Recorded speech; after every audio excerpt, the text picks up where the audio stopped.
Salam IT News, jumpa lagi di program berita kami. Kali ini, kami melaporkan bahwa setelah peluncuran perdana roket terbesar komunis Tiongkok Long March 5B, ia keluar dari jalur karena tak terkendali dan jatuh pada 11 Mei ke Samudra Atlantik dekat pantai Afrika Barat setelah melintasi angkasa Los Angeles dan New York Central Park. Militer AS terus mengawasi secara cermat pergerakan roket hingga jatuhnya ke laut.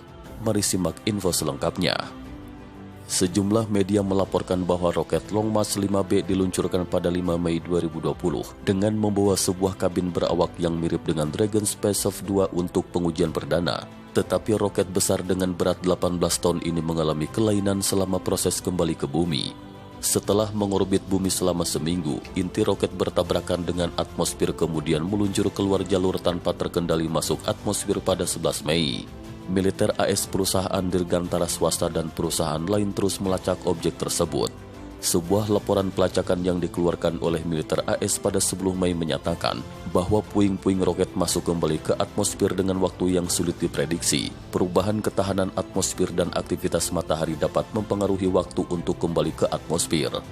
Jika waktu yang diprediksi menyimpang 1 menit, maka lokasi reruntuhan akan berubah sekitar 500 km. Sebagian besar struktur roket akan terbakar ketika melewati dan bergesekan dengan atmosfer, tetapi sebagian kecil puing-puing akan jatuh ke permukaan bumi. Ahli astrofisika Harvard, Jonathan McDowell mengatakan bahwa alasan mengapa prihatin dengan puing-puing roket tersebut dikarenakan ini merupakan insiden terbesar objek masuk kembali ke bumi secara di luar kendali setelah stasiun ruang angkasa Soviet Salyut 7 pada tahun 1991. Jonathan McDowell mengatakan, puing-puing roket Long March 5B memiliki panjang sekitar 30 meter dan diameter 5 meter. Ukurannya jauh lebih besar daripada puing-puing pesawat ruang angkasa lain yang jatuh ke atmosfer dalam beberapa tahun terakhir.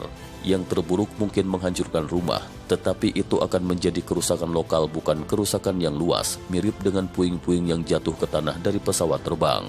Kementerian Pertahanan AS pada 11 Mei merilis berita terbaru bahwa puing-puing roket yang tidak sepenuhnya terbakar itu setelah melewati atmosfer jatuh ke Samudra Atlantik di lepas pantai Afrika Barat. Sampai sekarang, tidak ada saksi mata yang melaporkan bahwa roket hancur di udara atau menemukan puing-puingnya di tanah.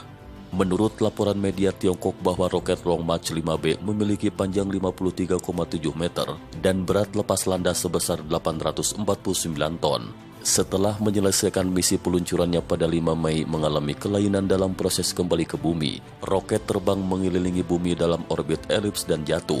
Terbang melintasi angkasa Los Angeles dan New York Central Park dan jatuh di Samudra Atlantik di lepas pantai Afrika Barat pada 11 Mei. Pada 9 April, roket Long March 5B meluncur ke angkasa dengan membawa satelit tetapi meledak 50 detik kemudian dan jatuh ke bumi. Long March 5B memiliki massa lebih besar daripada stasiun ruang angkasa Tianhong 1 yang telah jatuh ke bumi pada tahun 2018. Pakar teknologi roket mengungkapkan pada bulan Februari 2018 bahwa peluncuran dirgantara komunis Tiongkok menghadapi banyak masalah seperti tingginya biaya satelit roket, siklus peluncurannya panjang dan kualitas pengontrolan yang tidak stabil. Long March 5 yang telah menghabiskan 10 tahun untuk pengembangannya telah digantungi terlalu banyak harapan. Dikarenakan peluncurannya yang gagal maka berdampak pengaruh buruk. Setelah peluncuran roket Long March 5 yang ketiga, otoritas komunis Tiongkok secara resmi merilis film tentang kegagalan peluncuran kedua. Otoritas itu mengakui bahwa kegagalan peluncuran kedua tidak hanya kehilangan miliaran renminbi, tetapi juga menyebabkan penundaan 6 rencana kedirgantaraan, termasuk platform satelit Tongfangkong 5, pengambilan sampel bulan Chang'e 5, roket Long March 5B, stasiun ruang angkasa Tianhong, Yinkuo 2 penjelajah Mars dan teleskop survei besar. Media Rusia pernah mengungkapkan mengenai alasan kegagalan 2 kali peluncuran Long March 5. Itu karena mesin yang digunakan komunis Tiongkok untuk kendaraan peluncuran adalah menjiplak teknologi mesin roket Uni Soviet. Namun demikian, para ahli komunis Tiongkok sekarang belum memiliki kemampuan untuk menyelesaikan masalah mesin roket dan masih membutuhkan bantuan Rusia.